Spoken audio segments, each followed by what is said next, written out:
We've had a couple of weeks break, but the Hot Air Sports Podcast is back again with me, Macca, and my good mate Mahoney. How are you, buddy? Oh, we're back, mate. We're back. We're bigger than ever. But the world of sport has not stopped turning. So much sport been going on, mate. Been looking forward to having a chat to you. So let's get into it. Quite right. Well, this week's big question that we put on the Facebook page was, at that stage, I know the Olympics have officially started now with a pointless opening ceremony. We'll talk about that in a minute. Yeah. But the question was, officials during the week refused to rule out cancelling the Olympics at the 11th hour. Yeah. Now we've had the opening ceremony. As I said, I'm not sure why. Will the games now continue till the end, or will they still get called off? Yeah. What were your thoughts? Well, I mean, anyone that's been listening to our podcast for the last year or so will know our thoughts on the matter. We think it's ridiculous that there's over 100,000 people from all over the world with all different protocols regarding COVID heading to one place to basically start the world's biggest ever super spreader event. You and I, massive sports fans, but we're also massive fans of the human race as well. And we'd like as little collateral damage as possible. And we think that they shouldn't be going on. So what did some people say, Macca? I've got a couple. Kerry Jones said move them to Hungary. I thought that was rather funny. My good mate and regular listener, Murray McAuliffe, he just basically stated the obvious in the fact that it's all about the money. You know, you could lose. I mean, how many cases are there now in the Olympic Village? Over 100? Yeah. Just under 100? There was 70 before any event started. Yeah, exactly. So, and there's over 1,000 new cases a day happening in Tokyo. I mean, as we've stated before, I mean, the organisers said that they would face losing up to $55 million or billion dollars, I should say, by not having the games. But really, I mean, is that the price you pay for a person's life? Yeah, well, I guess it is. I guess they've gone the red numbers and they've gone, that number there means more than all our athlete safety. So, it's interesting. I mean, Bridget Barclay posed an interesting one because I know Bridget loves her equestrian. So she said it's a tough one. I feel for the equestrian athletes that have flown their horses in and are currently on flights from Europe as we speak. Pretty tough on the animal to fly in and fly out. The games out should the games be cancelled, and I'm sure this reality was considered beforehand. Thanks, Bridget. I don't know whether it was considered beforehand. That's the whole thing. I think that they're just basically flying by the seat of their pants, and until they have a certain amount of cases, they're not going to cancel it. They're just going to basically say the games must go on, until they can't go on anymore. So, it is interesting though, isn't it? I mean, especially when you think there's animals involved as well. Yeah, well, I mean, going back as far as the 1956 Olympics, 52 Olympics in Melbourne, when there'd been an outbreak of foot and mouth. Yeah. And so they couldn't have the equestrian events in Melbourne, so they actually held them in Sweden.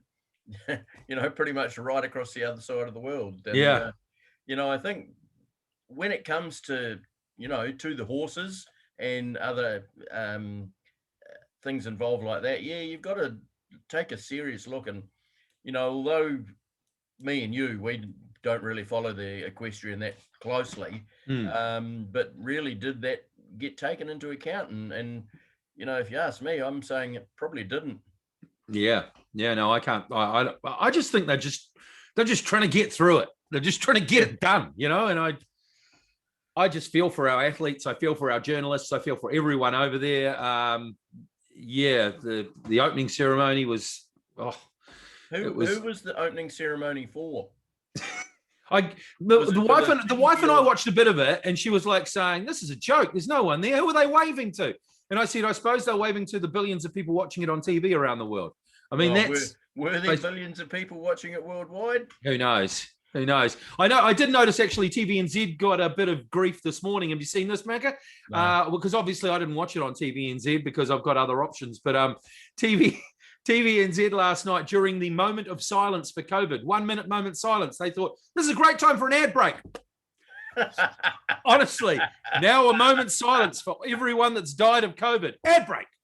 Yeah, so once again, well done. The Boffins at TVNZ not quite getting it right with their sporting coverage. Awkward a little bit. But yeah, Yeah. I don't know, mate. I just think they should have been called off before now. Everyone's there now. I guess they're going to go ahead. And we've talked about this a million times. The Olympic Games and the opening ceremony is for the fans. Yeah. When there's no fans there, apart from the 75 suited and booted Olympic officials, or fish heads as they're commonly referred to in the sporting world, it's a bit of self-gratification, really. Absolutely, mate. It's what it's all about. Wave that flag, and say hello to the world. Yes. Oh, well, the football team started off with a win, so I'm happy about that. They did. Woo! Get in there, boys. Against South Korea. That was a great result, definitely. Yeah, good old Woodsy popping up there with the only goal of the game. And I actually thought we played some pretty good football in that game. I mean, they knocked the ball around well. Chris Wood was dynamic up front. He had a pretty quiet first half. I thought the second half was probably our better half. Definitely. We started... Even though Korea hammered us in that last 10 minutes, the keeper, Michael Wood, didn't really have a lot to do. No, we looked really well organised at the back, didn't we? Winston Reid stuck his head in there, didn't he? Yeah. More than once. No, we looked organised. I think we started quite nervously. I don't think we sort of seemed very confident to start with, but we sort of got into the game after a little while. And I also like the fact that once we scored the goal, we put on another striker. I thought maybe the England manager could take a few tips from Danny Hay there. You don't always have to go defensive when you've scored a goal. Quite right. So, no, that was a great result. New Zealand's first ever win in Olympic football. So, absolutely fantastic result for Danny Hay and the guys. And Chris Wood up front against the under-23s. I think he's going to revel in it over there, mate. Score a few goals, hopefully. So, games against Romania and Honduras to follow. You'd have to back our chances to qualify for the next phase now, wouldn't you? Oh, absolutely. 3 points in the bag. And I think it's a bit like the European Championships as well. The top 4 third place teams get through as well. So with 3 points in the bag, man, even if we only have 3 points, we could still get through. Even if we lose the next 2 games, we could still qualify. So absolutely brilliant start by the Ollie Whites. The Ollie Whites. Yes, quite right. Now, a sport close to your heart, Rugby League, the World Cup. Is it going to be called off now that Australia and New Zealand have pulled the plug? Organisers seem to think they're still going to carry on and do this, but is it the right call by Australia and New Zealand? And are we finally seeing some sense from sporting bodies? Well, mate, you as an organisation, they're there to protect their players, and the players didn't want to go, and some of them didn't want to be vaccinated, and some of them said, even if we are vaccinated, that's no certainty that we're not going to get COVID, because obviously there's that new variant over there. People even being vaccinated are still getting it. And of course, they've also said that they were discussing with the officials over in the UK for months and months and months about what they were going to do if there were other problems, if there were other lockdowns, and they just kept on saying, oh, we've got it all in hand, but they never really came up with any solutions, any real way that they were going to be able to keep them all in a bubble and keep them, guarantee their safety. So for me, I think that they've made the right choice. I mean, why? Look, the Rugby League World Cup, I mean, it's not the biggest event in rugby league. There's probably the NRL, there's probably the British Rugby League, and there's the State of Origin, and there's a bunch of other things that are probably, and let's just keep it local. I mean, I think they've made the right decision. But in the UK, they're crowing about it. They're saying this is absolute travesty from the way that the New Zealanders and the Australians, they just don't respect the sport. They don't respect us.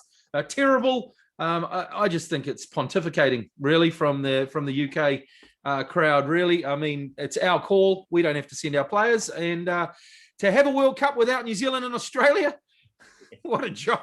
I mean, people say it's a joke with us in the World Cup anyway. I mean, there's only 3 teams that can win it.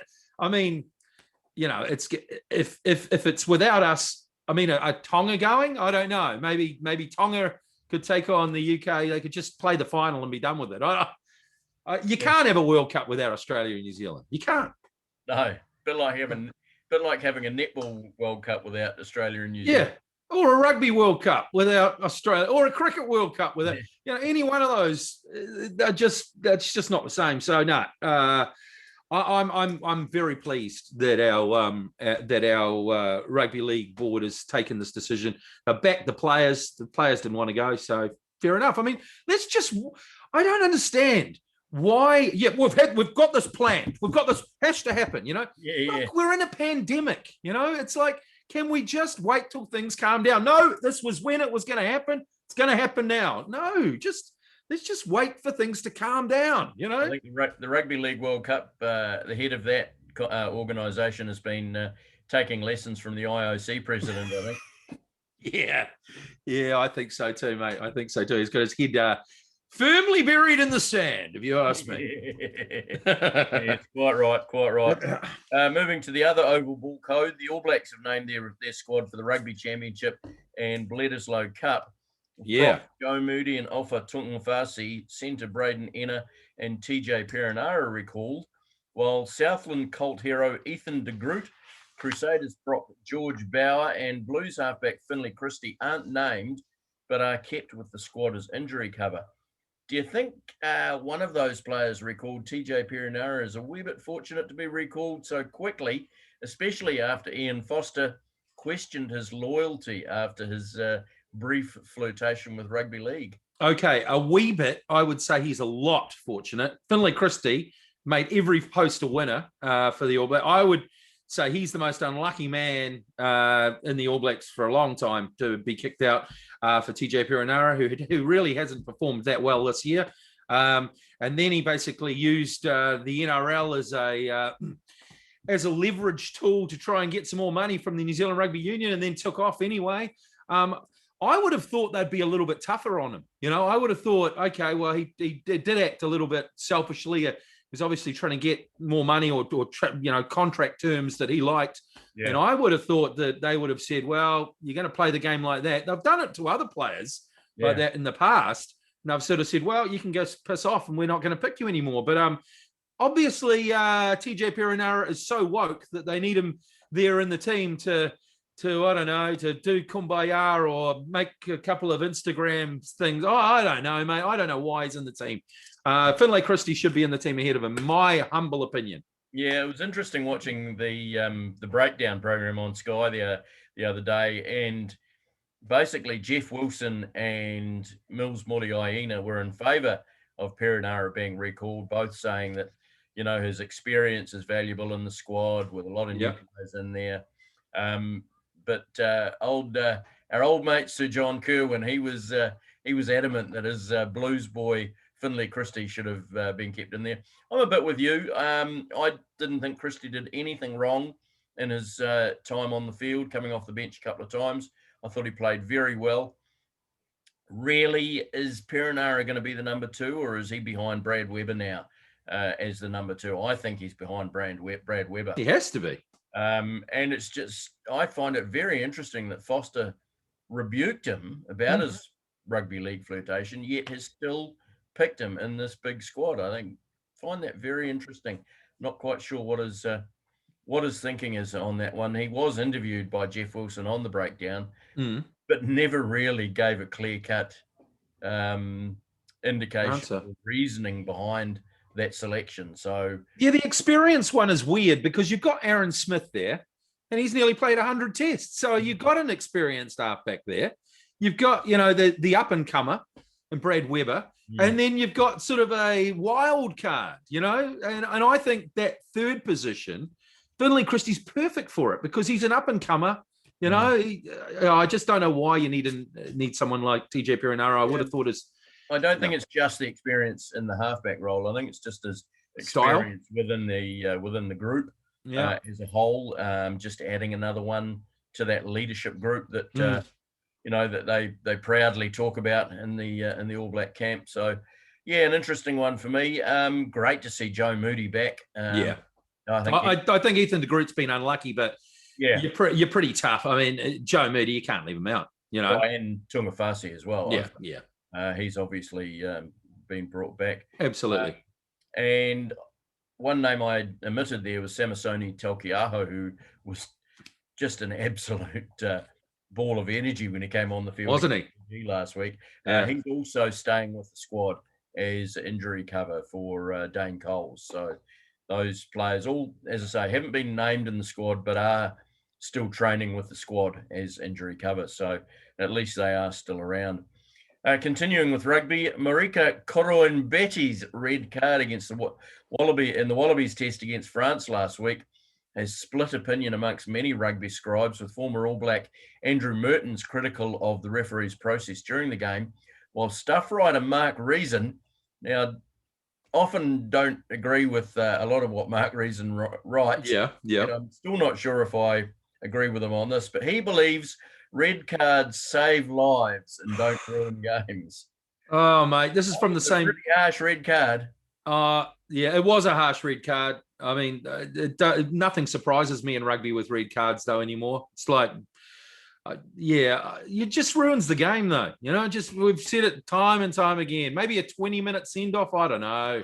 There's other ways you can get around it. It just ruined the game. A yellow card would have been suffice to me. What do you think? Some would argue it didn't ruin the game because the Australians. No, it didn't actually, did it? But yeah, I suppose you're right. Yeah, but it does. You know, it does. It takes away from an equal contest, doesn't it? And I don't know. As far as it's saving lives, I think that's a little bit of hyperbole. Yeah, I think it's a little bit over the. It's a bit like saying Luke Shaw could have lost his leg a couple of years ago. God, I'm sick of hearing that. It's just journalistic, jingoism, if you ask me. I don't think they save lives. Yeah, it might stop concussions. You know, that's probably the more true statement. But it does ruin games. I mean, okay, it might not have ruined this one. It probably evened it up a little bit because of the site, because of the quality of the two sides. But yeah, it does ruin the contest for me. And I just think, send them off for 10 minutes if you have to. Even if you send them off the field, I think red card should be reserved for deliberate foul play, where it's a deliberate stiff arm to the face or a shoulder charge to the head or a deliberate maybe trip or something like that. I don't know. That's what I think red card should be for, not where it's, is it crept up? Yep, there, it's touched his chin. Yep, send him off, Yeah, and you have to say the Frenchman made a bit of a meal of it too, didn't he? Going down, clutching his face. They're good at that though, mate. They're good at that, aren't they? Doing that. They've learned from their round ball compatriots. Yeah, absolutely. You don't often see Hollywoods on the rugby field, but I think that was a bit of a Hollywoody sort of once. He'd seen that the referee was talking to him. He got up pretty quickly and went back to his position. So. Of course he did. Yes. Hey, I must applaud you on the pronunciation of the player's name as well. Can you say it again for me? Koroinbeti. Beautiful, mate. I learned that one from our good friend Mertz. Oh, okay. Pronouncing it and said he made a comment about how you roll the R. Koroinbeti. Well, I'd say Mertz has probably been to Fiji a few times in his life, so probably drunk a bit of Fiji bitter. Mertens.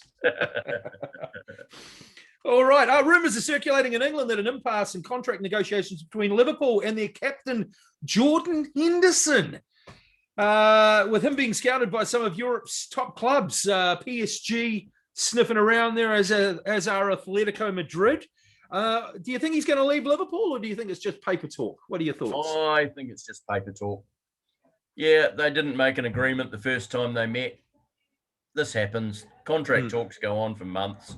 I think some papers around, especially the anti-Liverpool ones, they like to talk this up and go, he's 10 years at the club means nothing and blah, blah, blah, blah, blah. It's like, come on, pull your head out of the sand. This is just something out of nothing. Well, I'm certainly hoping it's something out of nothing. He's obviously still away on extended break after the Euros. Yeah. And not back with the squad yet. But I think once he gets back with the squad, everything will get tidied up and he'll sign a new contract and be at Liverpool for the rest of his playing career. Okay, so how old is he? He's 30. But just turned 31. Okay, 31. And I don't know what money he's on at the moment, but probably if he re-signs for another 2 or 3 years, he'll probably be close to the top paid player at the club. So obviously this is something that Michael Edwards, who's the top guy that does all this sort of stuff, the contract stuff at Liverpool, has to sort of, garner, because he's got a lot of players coming up to 30 in the Liverpool squad, and a lot Yeah. of guys that are going to nearing the end of their contract too. So it's going to be really interesting to see who he signs first, and that's the whole thing. If he re-signs Jordan Henderson, and he's still got Mo Salah to come, and he's going to get probably more money, So it's a tough thing to do, and I mean, look, I would love Jordan Henderson to stay with us forever, but I think that this is, I think it's paper talk, but I think it's actually been put out by Jordan Henderson's people. I think probably has. He's angling to try and get the deal for himself, and I think that's fair enough. I mean, he's the captain. Yeah, just watching, I've seen a lot of stuff around, media stuff around Jordan Henderson, and some of the work he does off the field is amazing. And my impression, and this is purely just my impression, I don't think he's the type of guy that goes into a negotiation wanting to be the highest paid player at the club. I just think he wants enough money that he can, live on once he retires, and is probably got the club more at heart than himself. Yeah, well, that's the sort of image he portrays in front of the camera. I mean, but whenever we see anything, I hope that's the case. But it's a tough one because you've just left Wijnaldum go. Our midfield at the moment, you got Thiago, who's 31, 32. You got Fabinho, who's 28, 29, and you got Henderson. And so it's, you're going to have to freshen things up eventually. And you got the front three who are all sort of getting a bit older. It's just really, it's really, really tough when guys come up for negotiation. They're at that age. I think, though, for me, just pay the man. For me, pay the man. Jordan Henderson's the captain. He's the one that everyone looks up to. We play better with him in the side. I would make an exception for Jordan Henderson and just pay him whatever he wants. Yeah. And get him in the side. It's the Steven Gerrard situation, isn't it? It is, but they didn't pay him. Yeah. Did they? Well, they did. Let him go. Let him go. I'm talking about after we had won the Champions League and to go to Chelsea. Yeah. I think that was a little bit different because Steven Gerrard was having effigies burnt of him in the streets, so he probably had a little bit more jeopardy. He thought, "Are my family ever going to be able to come back to Liverpool if I leave?" I don't think anyone would begrudge Jordan Henderson if he did leave, but I think we all want him to stay, don't we? Oh, absolutely, absolutely. So there are big issues for this week's podcast. One thing we haven't covered off since it finished was the Euros. It's coming home. Oh, no, it's not. No, it's not. It's coming to Roma. Yeah, we have to cover that final, mate. Football. Okay, so England score in the first couple of minutes and they get a goal. And what do? What we've been saying the whole way through, Gareth Southgate goes, right, we got a goal. Let's defend. And for me, he stuffed it up. He stuffed it up from start to finish. You were playing well. You had the overlap on the sides. You're playing with back three. Why don't you just keep going when you're ahead in the game and the opposition is struggling to come to terms with what you're doing? Keep going. Score 3 goals. So you don't have to worry about it. Then after, I thought they did really well for England for the first 30 minutes. After that, it was all Italy. Italy were all over them. And part of that was because Mancini changed the tactics. He brought on guys when he needed to bring them on. Yep. Southgate was hesitant with his substitutions. Then it goes to extra time. It looked like the Italians were trying to win the game. England were just trying to go for penalties. And that was no more clearly evident when he brings on Rashford and Sancho with a minute to go. Looked like they might not even be able to get on the field because the ball wasn't going to go out. He brings them on. They don't get a kick in the game. They both take penalties. They both miss. And England are out on a penalty shootout. I can't say that I didn't see this coming, mate. I mean, Southgate, for all the big credit he built up, for all of that, in the end, he didn't have the balls to go head to head with Mancini, did he? He had the tools in his box, man. Yeah. The amount of attacking players he had on that bench that he just didn't want to bring on, They reaped what they sowed, mate. They reaped what they sowed. Yeah, absolutely. Yeah. And I mean, a lot of talk has been around, giving the young guys the responsibility of taking penalties. I think he probably had the right players to take the penalties. I just think he put them in the wrong order. Your best penalty takers should take the first one and the fifth one. How is Saka the best penalty taker? Yeah. He's never taken a penalty. Yeah. So maybe he was the best at St. George's Park when they were practicing them amongst the team. But after you've got to be, as a manager, you've got to watch the game, see how your players play, ask them afterwards. Well, I actually rewatched the footage of when they're all in the circle, and he's talking to all the players, and he goes over to Grealish, and he goes, it looked like he was saying, you're going to take a penalty. But he must have been saying, you're not going to take a penalty. Why the hell, Grealish? Grealish came out afterwards saying he told Gareth Southgate he wanted to. Because Roy Keane said, these guys, Sterling and Grealish, they should have stood up and said, but it's not. Southgate's come out and said that he made the decision. It was his call. Yeah. But I just cannot understand. I mean, I thought the Rashford one was unfortunate because, a millimetre to the right, he could have, he sent the goalie the wrong way. I hate that technique he does, though, the little, just run up and bloody kick the ball, mate. But, he was probably the right call. But Saka as the last one was just ridiculous. And, you also got Sterling in the side. You got other guys that can take penalties. I don't know, mate. When it comes to penalties, it's a lottery anyway. It is a lottery. Donnarumma, how good was Donnarumma? Fantastic. Fantastic. Yeah, he just looked huge, didn't he? Just looked like he was psyching them out. And man, you have to say, over the whole tournament, Italy were the best side, though, weren't they? I mean, I had a few arguments online with a few England fans afterwards saying, what do you mean the best side? Of course they were. Of course they were the best side over the whole tournament. They played the best football. They scored the most goals. Yep. Well done to Italy. Well done. And especially because they played a non-Italian style, Yeah. And it put money in our TAB accounts. It certainly did.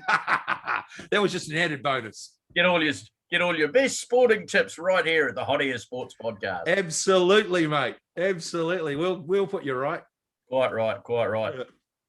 Transfer rumours abound. As the Italy season gets underway, now the Euros are over and Premier League clubs begin their pre-seasons. Yeah. Talk has cooled a bit around Anfield, hasn't it? After all the bells and whistles were going around that, we were going to sign Renato Sanchez and Yuri Tielemans and Saul Noguez and lots of players. All those players. But I think, it's going to be interesting. I see they've got rid of a couple of the younger players. Grujic has gone to Porto and Taiwo Awoniyi has gone to... Union Berlin. Berlin. He never played a game for us, though, did he? Didn't get a work permit for 5 years, and then we sold him. He finally got his work permit, and we sold him. Yeah. But there are a few fringe players still in the squad that I think Michael Edwards and co are probably trying to get rid of. Or shouldn't say get rid of, but move on. Your Divock Origi's, Xherdan Shaqiri's, Harry Wilson is another one. Yep. The likes of those players. And I think we won't probably see any more major buys by the Reds until they've got rid of some of those fringe players. What do you think? Yeah, I think that's probably the case. I think we're sort of in a sell to buy sort of thing, process going on here at the moment. I think what's going to happen, there's going to be a few dominoes fall elsewhere, and that will help us, if you know what I mean, because I think there's definitely, like, Ings is okay. So Harry Kane, it looks like Harry Kane is definitely going to go to City for 160 million. These are eye-watering figures. 160 million, 400,000 K a week. That means Ings will go to Spurs. So this is just going to be the start of a few things moving around. And I think we will get a couple of players in. I don't know who they're going to be. There's talk West Ham's Jared Bowen is one of Klopp's favourites. For me, it just makes me laugh every time that someone like him is mentioned. Liverpool fans go, "Oh, why? Everyone else is getting Haaland and shit. We're getting Jared Bowen." But the thing is, do they not realise who our manager is? And how many times he did this, and how many times I've screamed, "Oh, we got Andy Robertson. What do we want him for?" It's like, well, he turns good players into great players. And Jared Bowen, for me, I've watched him play, and he scores a few goals. He's quick. He's quick, and I think it'd be a great backup for the front three. So I haven't got any problem with him, and I think Klopp would make him a great player. So I think there will be a few more pieces in, probably a few more pieces out. It's always an interesting time. Just don't believe anything you read. I think it's more than likely that we'll probably just tomorrow, all of a sudden, something will be announced. Neither of us have seen or talked about. That seems to be the way that Klopp does business in the transfer market at the moment. Sometimes you just don't see them coming, and I quite like it like that, mate. I quite like it like that. Surprise! Yeah, right. And I see United have finally unveiled Jadon Sancho as their player, 73 million. Yeah. Just a couple of other little one here. Son Heung-min has signed a new 4-year deal at Spurs, so Clint Barclay will be happy about that. They've got a nice new shirt too, don't they, Spurs? It's a lovely new away shirt. Looks like they threw up all over each other. Somebody's gone out and had a big night on the tequila and Jägermeister and then thrown up on it in the morning. Wall-to-wall spewing. United, they're keeping in the news. They are expected to get rid of Paul Pogba before the window closes, and they're hoping to sign Real Madrid defender Rafael Varane, the Frenchman. He's a quality midfielder. I know. I don't like that. In a midfielder. No, I don't want him. Yeah. United either. He is a absolute quality player. He is. Chelsea's interested in United's backup keeper Sergio Romero. Granit Xhaka looks like he's going to be leaving Arsenal to go to Roma. Oh, no, and Arsenal have also re-signed the young midfielder who went to another club, Aston Villa, was it, on loan last year? Who's this? Emile Smith-Rowe. Oh, yeah. Have they? They've re-signed him for another new 4-year deal. Oh, he's a quality player, mate, that boy. Yep. And Spurs are interested in Atalanta defender Christian Romero. He played a couple of times against Liverpool in the Champions League, and I was quite impressed with him. So lots of rumours going around, and we'll delve into a little bit deeper as the season gets closer. What about Rafa? What's happening in Everton? He's been a busy boy since he signed on with the neighbours across Stanley Park. He's picked up free agent Andros Townsend, who was with Crystal Palace last year, backup keeper Asmir Begovic from Bournemouth, and former Leicester winger. This is an interesting one, actually. He didn't quite make it at Leicester. No. Damari Gray, who was with Bayer Leverkusen. Friend of mine who's a big, staunch Everton fan, good friend Michael, he really likes these three signings, especially Gray. He said he wanted him when he was still a Leicester player. So there was whispers that Liverpool were in for him a few years ago. He sort of went off the radar a little bit after Brendan Rodgers hit Leicester. So obviously Brendan Rodgers wasn't too happy with him, but Rafa is. So I'd like to see him come back and show us what he can do. He's got a bit of pace about him. He's got a bit of something about him anyway. So I don't think those are bad signings for Everton, to be fair. They've got to fill out their side somehow, and they can't all be James Rodriguez, can they? Just another little bit of football news, mate, regarding something that you and I have been a bugbear of mine and yours for a little while now. Green shirts in football. Now, you and I have always been, there shouldn't be green shirts. They don't stand out well, unless we're playing on a blue field or something, or a white field, or snow, that's fine. You can have a green shirt. But Serie A have finally banned green shirts from 2022-2023. So we don't have to worry about seeing any more green shirts in football in Serie A. So I wish the rest of the leagues around the world would follow suit. Green should not be anywhere near a football strip. Oh, come on. A good green and black stripe looks mighty fine as far as if you ask me. Ugly. Look, there they are. Yeah. Those are ugly. That's swallow. You're going to have to find a new colour, boys. You are. Yeah. Yes, quite right. All right. Just on the home front, I noticed that Gary Hooper has arrived in the country. The Phoenix signing, who's had a season over in India. He's back now, and he's in isolation. Managed isolation, so he'll be out in a week or so, and I'm sure he's looking forward to getting back amongst it with the Wellington Phoenix boys. Rugby Union back to the code. British and Irish Lions suffered their first defeat, going down to a strong Springbok A side, 17-13, while thrashing the country's Super Rugby franchises in between. I see now all three tests have been moved to Cape Town after officials decided to take two of them away from Johannesburg. Obviously, a COVID hotbed at the moment. Well, pretty much all of South Africa, I guess. Cape Town. They've got other things going on in South Africa too, mate. Yeah. Far out. South Africa's just basket case. Another sporting thing that's going on at the moment that probably shouldn't have. And should be probably cancelled and send them home. I mean, like we're I feel like a broken record here, mate, but Lions tours are tours for fans. You know, they're once every 4 years. The crowds are part of Lions tours. Without fans, not a Lions tour. I mean, it just seems weird. And then there's actual players coming down with COVID. Half the bloody South African side are down with COVID. I don't know, man. It's just strange. It's just a weird world we're living in. just push pause on some of these things, you know. Oh, exactly. One thing that did happen last week, and we've touched on it already, was the 14-man Wallabies hold on to snatch the series from France. Good series. Yeah, it was a good series. Every test was within. Yeah, like this was a blowout. The third test. 33-30.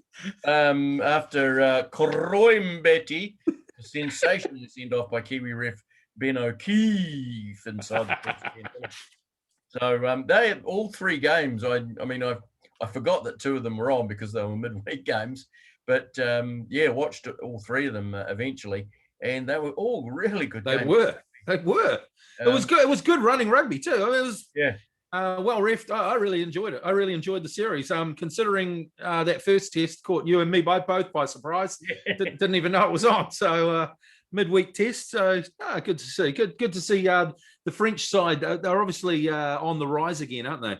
Yeah, absolutely. And just another little thing on rugby. A great signing for the Canterbury Rugby Union this week with former All Black winger Waisaki Low. He signed the Crusaders. Yeah, big signing for them. He's had a couple of years overseas, so I think he'd be a huge addition to that, especially the NPC squad, and he'll be obviously pushing for a Super Rugby contract, I guess, for the new year. So we'll wait and see what happens there. Of course he will. He's a bloody good player, and the Crusaders have always looked good with a Fijian on the wing. So quite right. Now going to Rugby League, we've heard all about the Rugby League World Cup, but the NRL looks to be in a bit of trouble at the moment with the COVID outbreak across the Tasman. Yeah, it's not really the COVID outbreak that's the problem. It's stupid bloody players that can't stay isolated. I mean, our team, the Warriors, have been over there for nearly a year and a half now with no breaches because our guys know that they're doing it for the game. And then there's guys like Anthony Carousel, who was over there, who was up in Queensland for the state of origin, that's now breached COVID protocols, let alone all the other bloody COVID protocols that have been breached. And Andrew Villandis has had it. I mean, apparently the Queensland Premier has had it with the NRL and said, look, if I have one more breach of this, I'm kicking you out. Don't know where they'll go to next to play their territory. Fuck, who knows?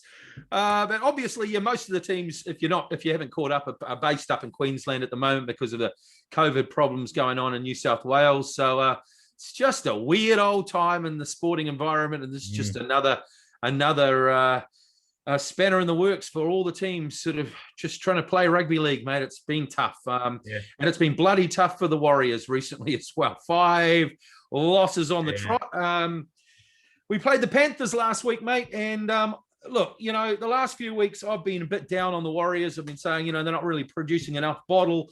We're not playing the right style. We've been producing too many errors. We're not consistent enough. But I was really proud of their effort last weekend.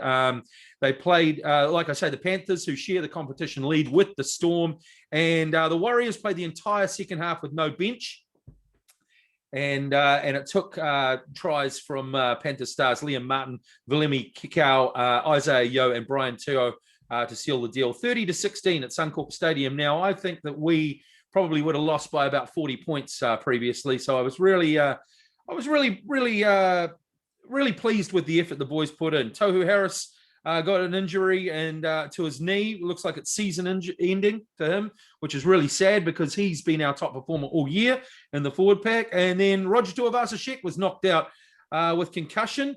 And then we lost our hooker, Wade Egan, as well. So it looks like, and then we basically had no one on the bench.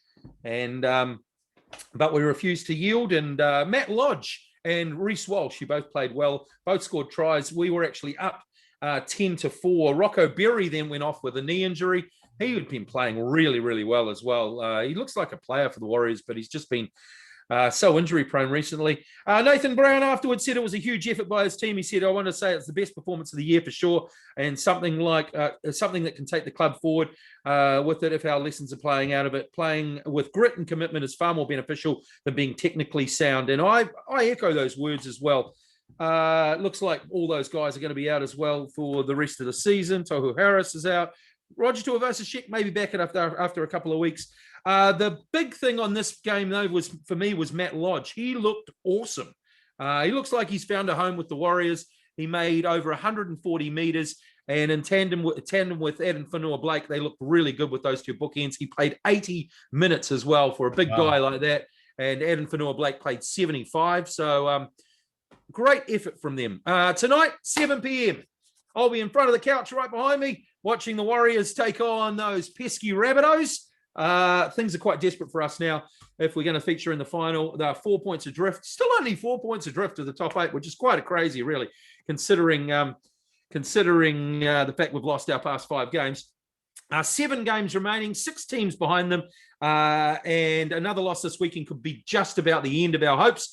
But I think we've got a chance against the Rabbitohs. But then again, I think we've got a chance every week. So, So, and as far as the Rabbitohs go, they could actually, they actually have a chance of the minor premiership if they win their last few games. They're actually 3rd on the table at the moment, so they're doing very good. Warriors for the game coming up tonight. Reserve forward Ben Murdoch-Masila and utility Sean O'Sullivan have been dropped from the squad, and I think Ben Murdoch-Masila has been struggling the last couple of weeks with a bit of an injury and doesn't seem to be doing as well as he had earlier in the season. Cody Nikorima returns to the starting side at 5'8" with Roger Tuivasa-Sheck still sidelined with that concussion. Adam Pompey comes into the centres, which is great for Rocco Berry. Good to see Adam Pompey back, and Joe Stavanga takes over at hooker for Wade Egan, Bunty Afoa, and Taniela Otokolo, the new faces on the bench. And the other big news out of the Warriors over the week was Phil Gould has left his position at the Warriors and taken up a position with the Canterbury Bulldogs as their chief of football. He said it was just too hard to get over here and do his job properly over in New Zealand with COVID, which is tough, but I understand it. And so I wonder whether they'll because the Bulldogs obviously have Steve Hansen with them at the moment. So I wonder whether now that Gouldy's going to do it, whether Steve Hansen wants to swap and just come and do a little bit of work for the Warriors. What do you think? Yeah, well, he's got a new coaching job in Japan, hasn't he, Sir Steve? Yeah, so, I think he'd probably be spending a bit of time up there. Probably. Okay, so let's go to baseball, shall we, mate? Shall we go to the baseball? Tell me what's been going on stateside with the baseball, mate. All-Star game. We've had the home run derby. Yep. We have, but before we go there is we've got a name change. Hey? The Cleveland. I was just about. I had this written down. I was going to this morning. I did. The Cleveland Indians. Indians will now be the Cleveland Guardians. Guardians of the Galaxy. Okay. Guardians. Okay. Cleveland Guardians. The name will begin to go in effect following the conclusion of this season. Mm-hmm. So an interesting time to announce it now, halfway through the season. Cleveland's president of business operations, Brian Barron, said, "We think Guardians is unique and authentic to Cleveland. It's less about the guardians of traffic and more about what the Guardians represent and that idea of protection. For us and our research, Cleveland folks are very protective of one another. They're protective of our city. They're protective of the land and everything about it. The Cleveland Guardians." Yeah. It's when people say it's kind of unique. You know? I heard the Spiders was right up there. Yeah. They were going to call them the Cleveland Spiders. I would have quite liked that. Never heard of a team called the Spiders, but the Guardians. I don't know. Maybe they're angling for Warner Brothers to sponsor them or something. The Guardians of the Galaxy. You know, maybe, I don't know. It's just a bit naff, if you ask me. What do you reckon? Oh, it's very naff. I think they should have taken a leaf out of the minor league teams and given them a bit more exciting name, like the Cleveland Mudrats. Yeah, like Spiders would be cool. Or what about the LeBrons? The Cleveland LeBrons. Well, he was the guy that broke that curse. The Guardians and the Cavaliers, and I know, and the Browns, and the Browns. Oh gosh, yeah, the Browns has to be one of the strangest. I was actually explaining that to the missus the other day. She was like, "Going, that has to be why are they called the Browns?" And they're actually called the Browns because their owner, his name used to be Mr. Brown, so he called his team after himself, the Browns. Of course, nothing else has ever been called Brown except for him, Mr. Brown. He didn't think of the consequences of calling his football team the Browns. God. No, we won't go into some of the other names they've been called in relation to that.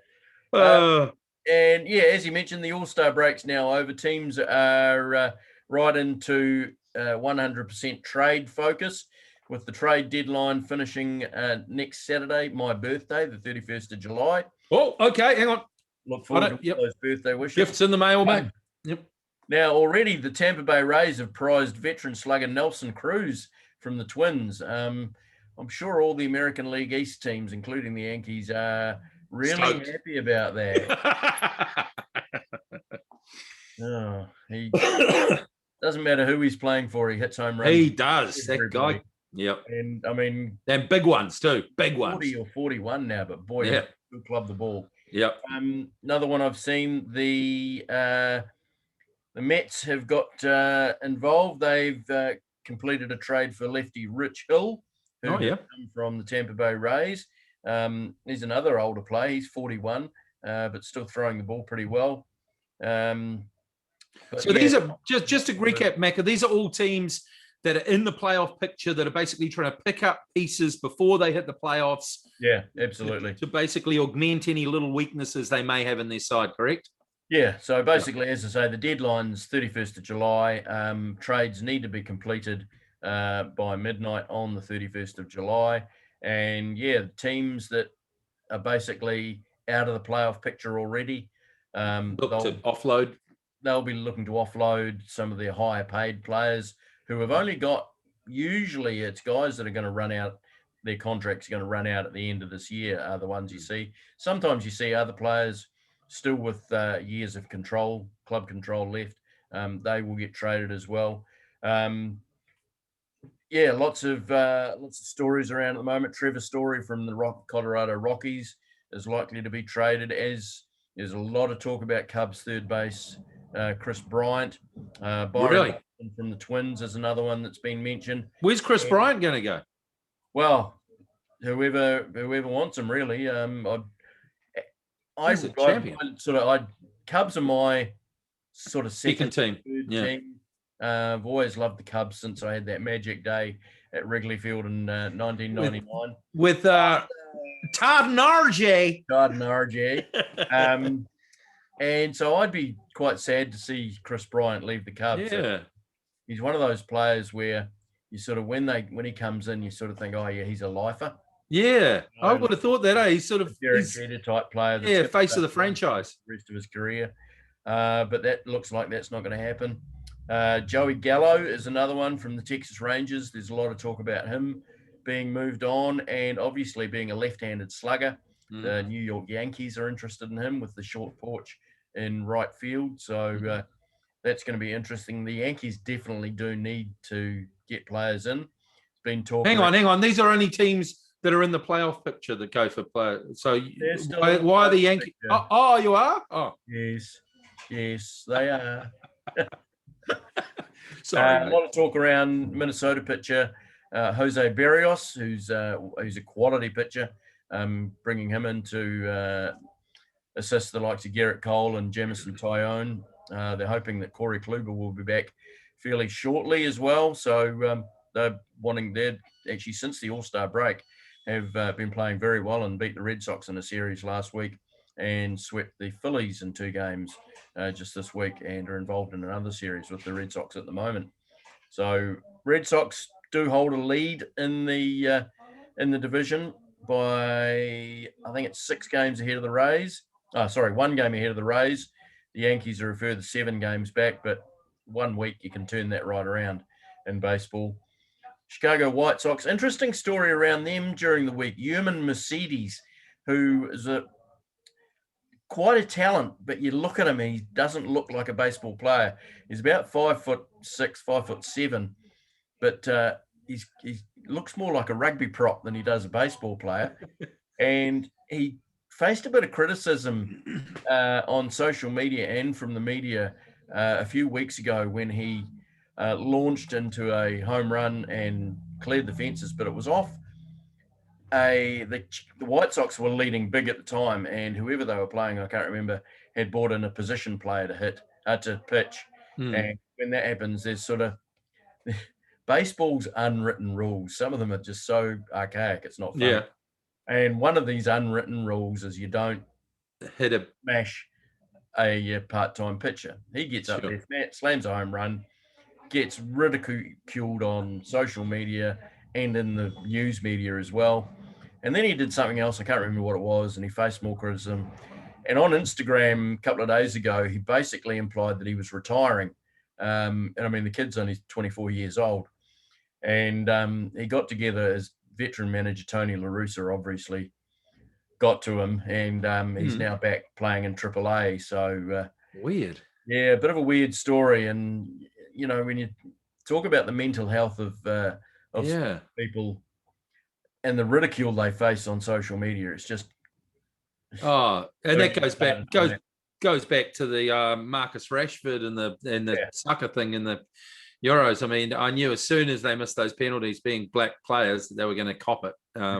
It's just ridiculous, isn't it? I mean, and the unwritten rule, if you bring in a player, what? So you can't hit him for a home run, but can you hit him for a base hit? Are you allowed to? Yeah, that's fine. well, what? You know, the other unwritten rules are, you know, if a pitcher hits a batter and it's not on purpose. Yeah. You know, well, how do they know? There's got to be retribution. Yeah. The other unwritten rules around, especially when teams are leading, I think it's by 8 runs or more, you're not supposed to steal bases. And there's just some of these rules are just archaic. And they're gentlemen's rules, aren't they? The other one is you're not allowed to show off when you hit a home run. It's like the bat flip. It's like they say the bat flip. How is that showing off, really? All you're doing is flipping your bat. I mean, pitchers are allowed to pump fist when they get a player, the third out of an inning, and, they had loaded bases or something. Yeah, a batter's not allowed to flip celebrating a home run. It's And the MLB are always talking about how they were trying to attract, they're talking about pace of play, how they want to attract young fans, our audiences. Any sort of flair in the game, they try and take it out of the game. It's that's crazy. Anyway, back to the standings. White Sox are all over the Central League, Central Division in the American League. They've got a 9-game lead over the Cleveland Guardians. In the West, the cheating Houston Astros are 2.5 games ahead of Oakland. In the National League, the Mets have got a 4-game lead over Atlanta and Philadelphia. In the Central, Milwaukee have got a 6.5-game lead over Cincinnati. That league is certainly turned upside down with the likes of the Cubs and the Cardinals not doing so well. And in the West, everybody thought the Dodgers were going to run away with this division, hands down. Yet San Francisco Giants are leading it by games. There was a game the other day, actually, between the two sides, and the Dodgers were leading 2 runs to 1 in the bottom of the 9th inning, and a Giants player swung, but it was called a no swing. So it was called a ball. From first base. Did the whole, yeah. And he did and pull back. Yeah. It was a swing. The ball, really? The bat head went halfway. Wow. Halfway out between the home plate and the pitcher. And it wasn't called. Very next pitch, he slams a 2-run home run to win the game. Ooh. Yeah. That's tough. Yeah, that's tough. Have they ever thought about reviewing those sort of half swings? Because I often think the guy at first base, I mean, he can. Different umpires have different versions of how they see it. I mean, there is one that I sort of go by, and is obviously you can't break your wrists and swing through. Yeah. You can hold it, and the bat head is still behind the front of home plate. Yeah. That was what I thought the basic rule was. You can't go in front of yourself, really. Yeah.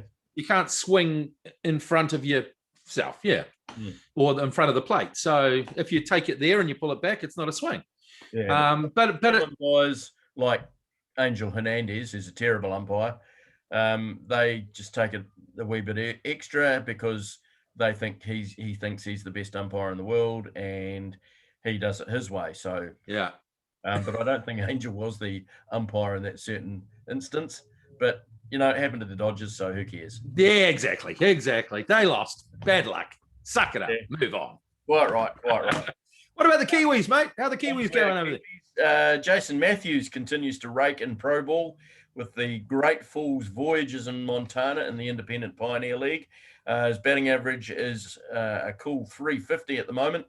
48 hits, 3 home runs, 9 doubles, 5 triples, 30 runs batted in, and 41 runs across the plate in 38 games. He didn't get drafted, unfortunately, in the MLB draft last week, but he must surely be attracting the attention of scouts around the major leagues with the way he's playing. And if he can carry on like this, I'm sure he'll get signed at some stage. Kyle Glogowski is still on the disabled list with a right elbow strain, while Ben Thompson is still pitching well with the low A Augusta Green Jackets. He's got an ERA at the moment of 4.65 in 18 games, with 2 wins and a loss on 26 hits, 16 earned runs, 14 walks.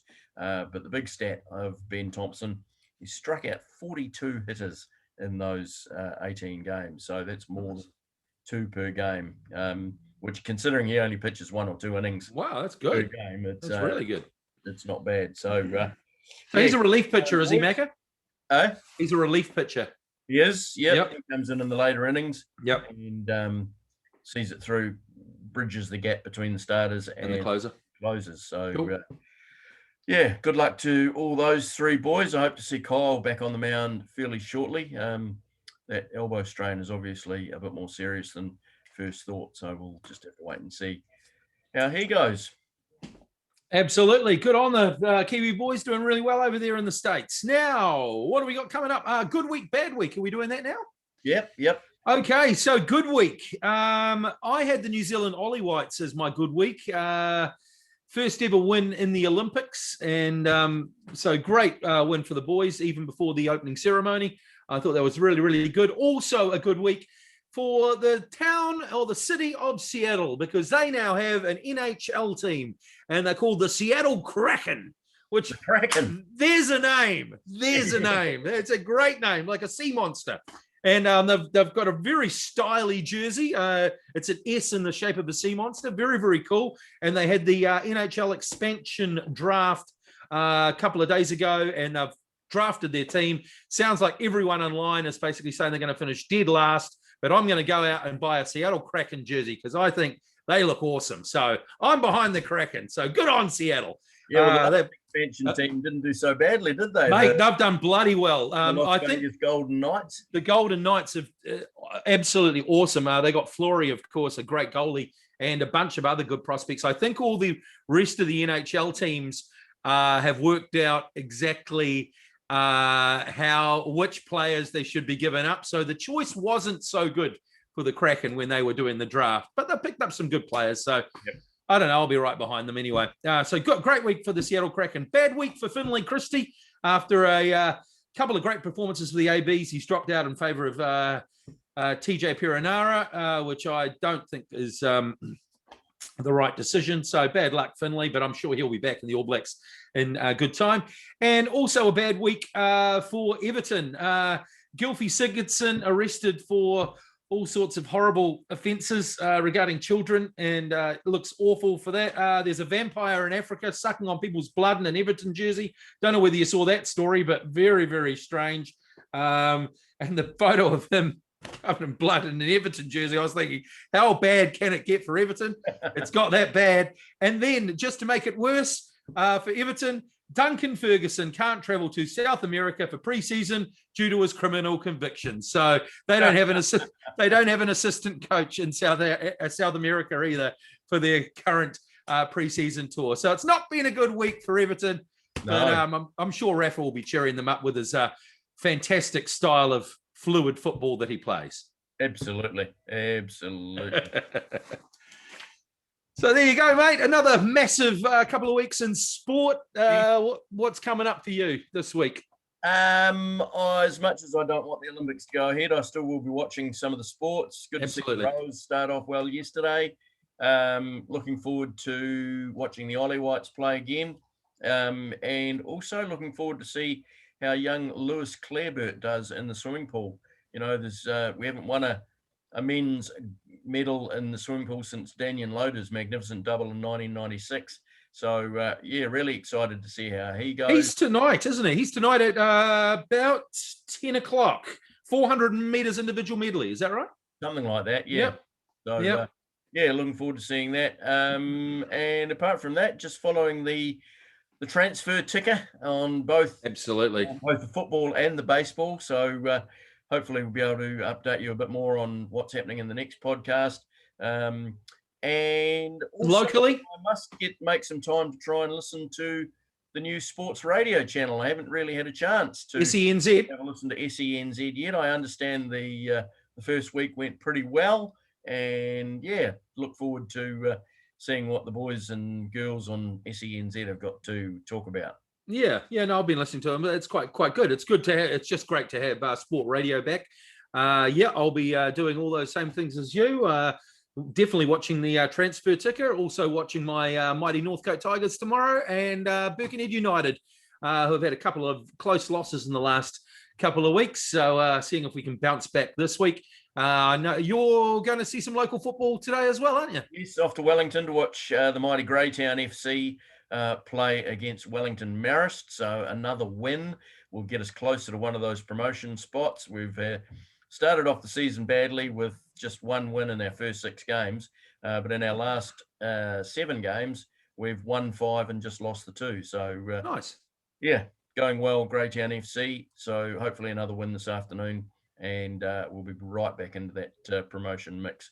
But that's about it for this week. So we'll look forward to talking to you again soon. You can download the podcast on Spotify.